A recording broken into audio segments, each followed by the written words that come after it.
এখানে দেখো আমি 4 টুকরো সরপুঁটি মাছ নিয়ে নিয়েছি। মাছটা ভালোভাবে ধুয়ে নুন হলুদ মাখিয়ে নিয়ে নিয়েছি। এবার মাছটা আমি ভেজে নেব। আজকে আমি মাছটা ফুলকপি আলু দিয়ে করব, এই জন্য দেখো আমি এখানে ফুলকপি কেটে নিয়েছি আর আলু কেটে নিয়েছি। এবার ফুলকপিটা কিন্তু একটু জলে ভাপিয়ে নেব। কড়াইতে দেখো আমি জল দিয়ে দিয়েছি। এবার এর মধ্যে আমি ফুলকপিগুলো দিয়ে দেবো, দিয়ে একটু জাস্ট ভাপিয়ে নেব। এবার এর মধ্যে আমি অল্প সামান্য নুন দিয়ে দিলাম, দিয়ে এবার একটু ঢেকে দেবো। ফুলকপিগুলো দেখো আমার ভাপানো কিন্তু হয়ে গেছে। এবার আমি কিন্তু ফুলকপিগুলো তুলে নেব।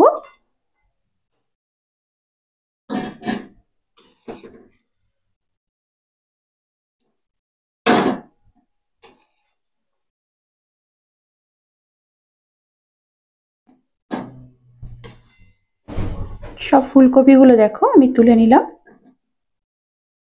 দেখো কড়াইতে তেল দিয়ে দিচ্ছি, তেলটা গরম হয়ে গেছে। এবার আমি মাছগুলো ভেজে দেবো, এক এক করে সব কটা দিয়ে দেবো।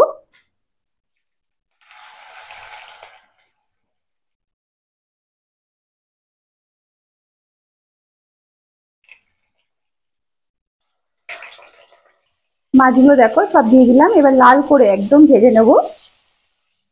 দেখো মাছগুলো আমি লাল করে ভেজে দেখো প্লেটে তুলে নিয়েছি।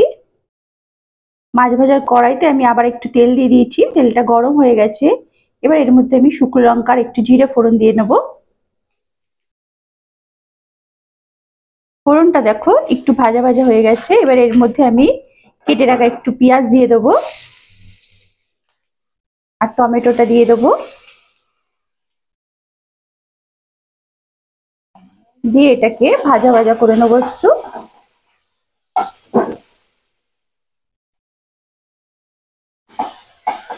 ফোড়নের সাথে পেঁয়াজ আর টমেটোটা একটু ভাজা ভাজা করে নেবো।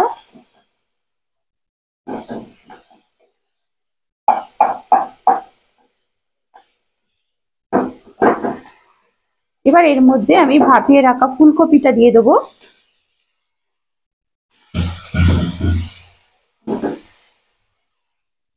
ফুলকপিটা দিয়ে একটু পেঁয়াজের সাথে নাড়াচাড়া করে নিচ্ছি দেখো।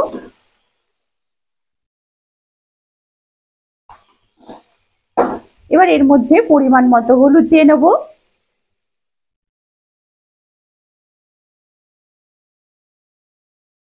হলুদ দিয়ে ভালো করে একটুখানি ফুলকপির সাথে মিশিয়ে নেব।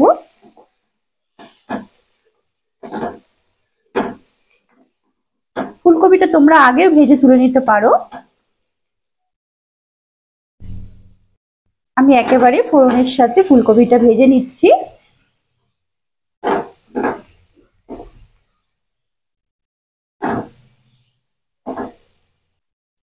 দেখো ফুলকপিটা ভাজার জন্য আমি একটু ঢেকে দেবো, ফুলকপিটা একটু ঢেকে ঢেকে ভেজে নেব।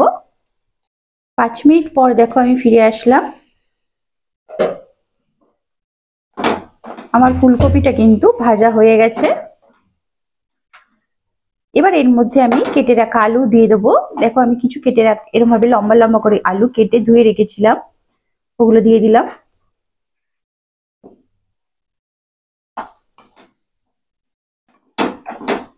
দিয়ে এবার ভালো করে একটুখানি মিশিয়ে নেব। এবার এর মধ্যে দেখো আমি আগে থেকে আদা আর লঙ্কা একটুখানি বেটে রেখেছিলাম, ওটা আমি এর মধ্যে দিয়ে দিলাম। এবার এর মধ্যে দেখো আমি পরিমাণ মতো জিরে দিয়ে নিলাম। এবার এর মধ্যে দেখো আমি পরিমাণ মতো ধনের গুঁড়ো দিয়ে নিলাম। দিয়ে এবার ভালোভাবে ফুলকপি আলুর সাথে মিশিয়ে নেব। এবার এর মধ্যে আমি সামান্য পরিমাণে কাশ্মীরি মরিচ দিয়ে নিচ্ছি দেখো কালার হওয়ার জন্য। তোমরা চাইলে এখানে রেড চিলি পাউডারটাও ইউজ করতে পারো।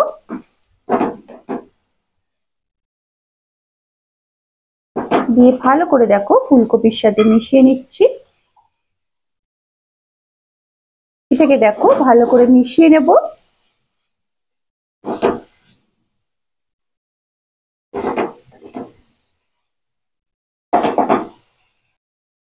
এবার এর মধ্যে দেখো আমি অল্প একটু সামান্য জল দিয়ে দিলাম মশলাটা কষার জন্য। এবার এটা আমি একটু ঢেকে দেবো, মশলাটা একটু কষে যাবে। এখানে কিন্তু গ্যাসের ফ্লেমটা একদম লো করে রাখতে হবে।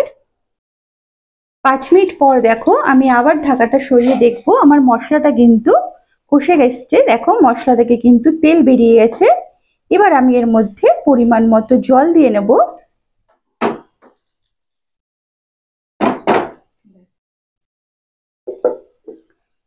এবার এর মধ্যে দেখো আমি পরিমাণ মতো জল দিয়ে নিলাম। এটা একটুখানি কষা কষা হবে বলে এটার মধ্যে কিন্তু আমি বেশিটা জল দিলাম না, পরিমাণ মতো জল দিয়ে নিলাম, কারণ এটা একটু মাখা মাখা হবে।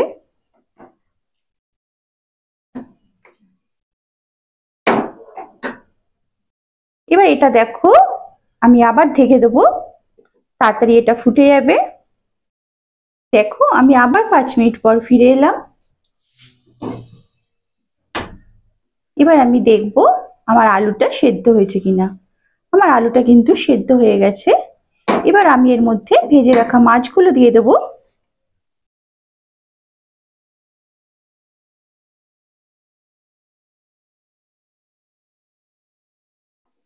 ভেজে রাখা মাছগুলো দিয়ে মাছগুলো ভালোভাবে ঝোলের সাথে মিশিয়ে নেব।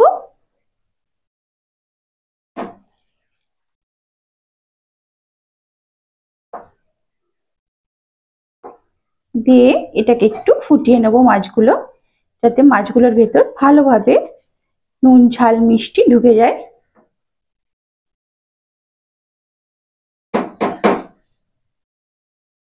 দেখো আমার ঝোলটা কিন্তু ফুটে এসছে, মাছগুলো কিন্তু ভালোভাবে হয়ে গেছে। এবার আমি নামিয়ে ফেলবো। কিন্তু এটা নামানোর আগে এর উপর দিয়ে আমি অল্প ধনেপাতা ছড়িয়ে দিলাম।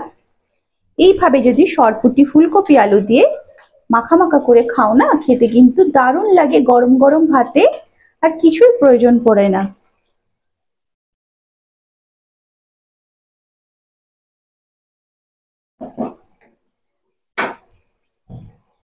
ধনেপাতাটা দিয়ে কিন্তু 2-3 মিনিট ফুটিয়ে নামিয়ে ফেলবো। আমার কিন্তু মাছের ঝোল রেডি। তাহলে বন্ধুরা কেমন লাগলো আজকের এই ফুলকপি আলু দিয়ে সরপুঁটি মাছটি? ভালো লাগলে অবশ্যই লাইক ও শেয়ার করে দিও, আর কমেন্ট করে জানিও আজকের এই রেসিপিটা কেমন লাগলো।